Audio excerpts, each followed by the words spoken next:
Nou vriende, goeiemôre, ons is die Here nog dankbaar dat ons andermaal weer kan saam wees. Ons vertrou dat u 'n heerlike nag se rus gehad het en die begeerte van my hart is dat die Here vir ons wysheid sal gee by vanmôre se oordeenking. Nou, dis die eerste keer in my bediening dat ek deur die boek Spreuke werk.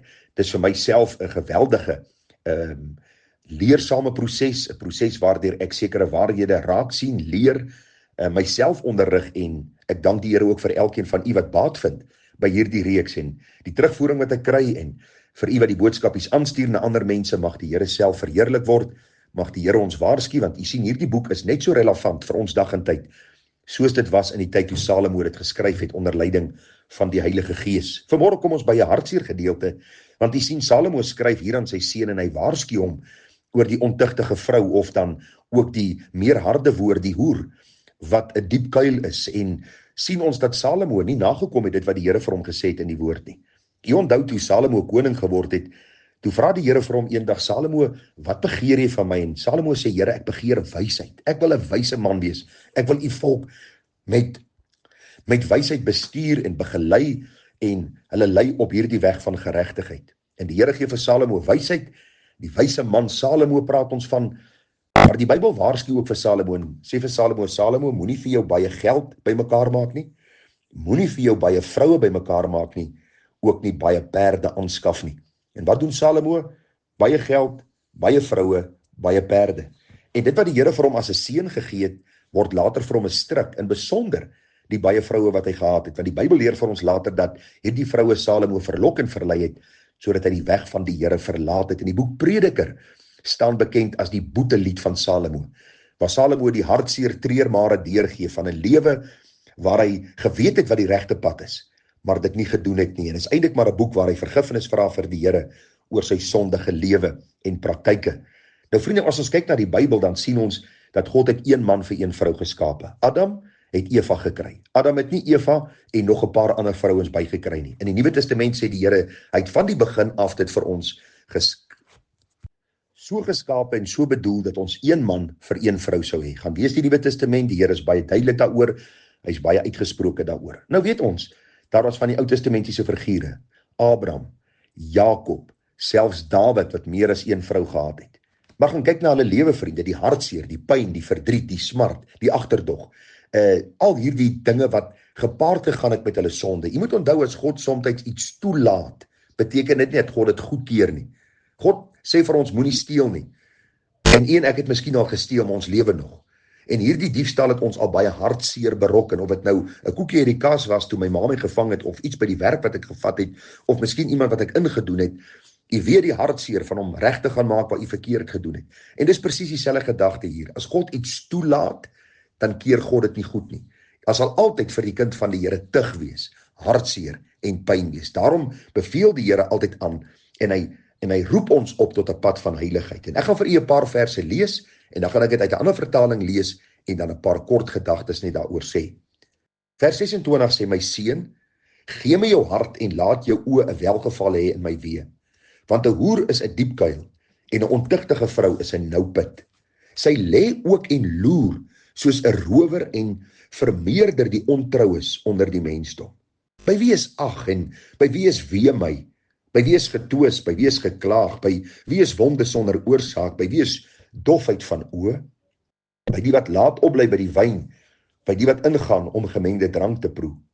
Kyk nie na die wyn as dit rooiagtig lyk, as dit sy glans gee in die beker, glad na binne gly nie. Op die end byt dit soos 'n slang en spuug gif uit soos 'n basilisk. Jou oë sal vreemde dinge sien en jou hart verkeerde dinge spreek en jy sal wees soos een wat in die hart van die see lê en soos een wat op die top van die mas lê. Hulle het my geslaan, sê jy dan, ek het geen pyn gevoel nie. Hulle het my neergeslaan, ek het dit nie gemerk nie. Wanneer sal ek wakker word?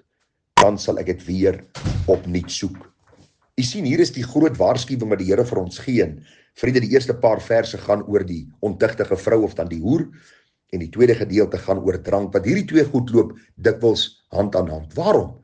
Want iemand wat by die ontuchtige vrou ingaan, is altyd besig met 'n ander sonde om sy gewete stil te kry, sy gedagtes stil te kry. Het sy dwelms, het sy drank, een of ander iets, wat hom so kan beïnvloed, en sy gedagtes so kan stilmaak, dat hy nie kan dink oor sy sonde, wat hy gedoen het nie. Ek lees gou vir u, wat 'n ander vertaling hieroor sê.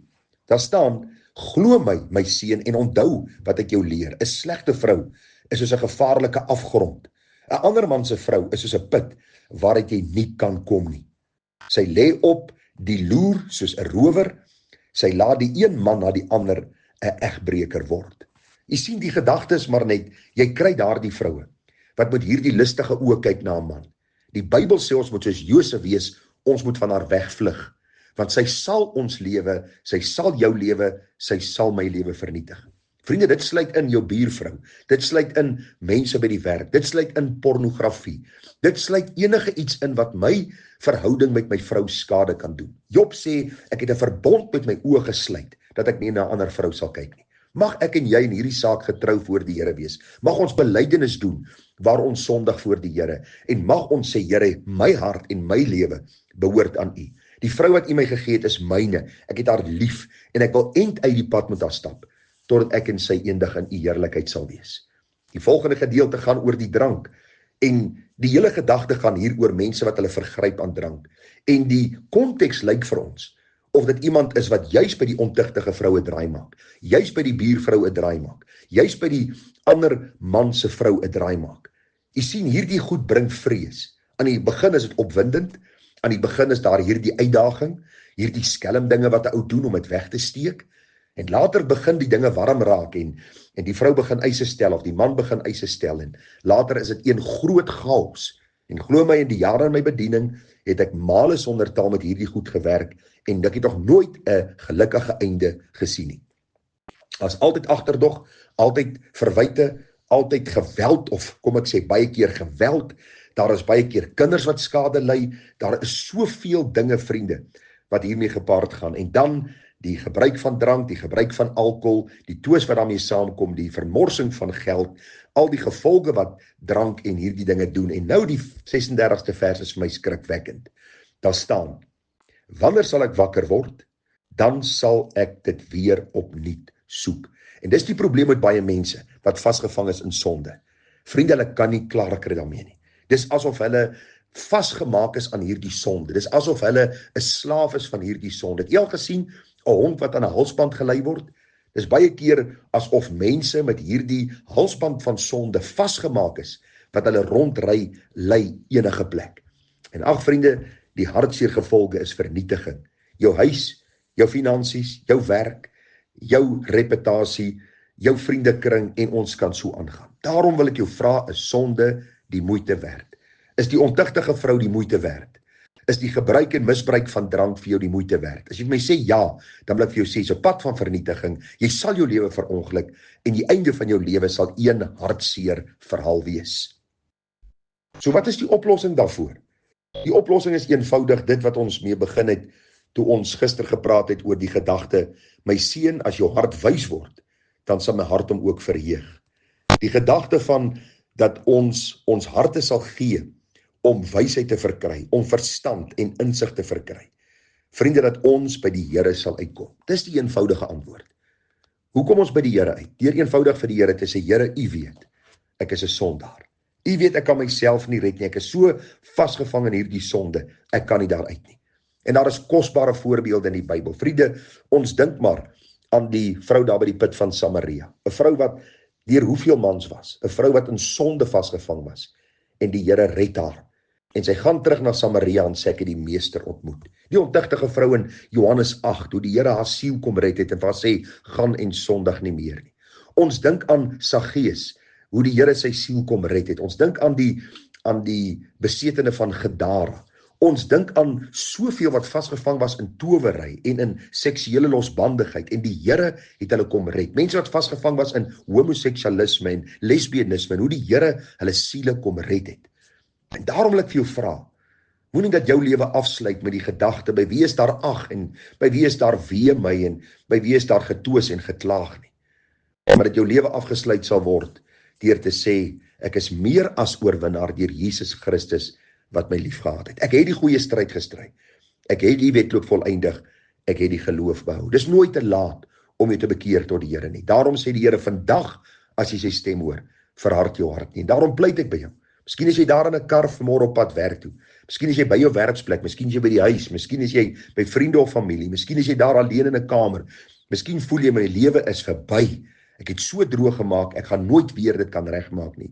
Wil ek vir jou sê, daar's altyd hoop in die Here. Solank daar lewe is daar hoop. Solank daar hoop is daar hierdie genade, wat jy kan roep na die Here. En die Here sê, as jy jou sondes bely, hy is getrou en regverdig om jou sondes te vergewe en jou van alle ongeregtigheid te reinig. Mag jy jou toevlug neem na die Here en mag die Here vir jou genadig en barmhartig wees. Groete vir u, mooi dag verder, Tara.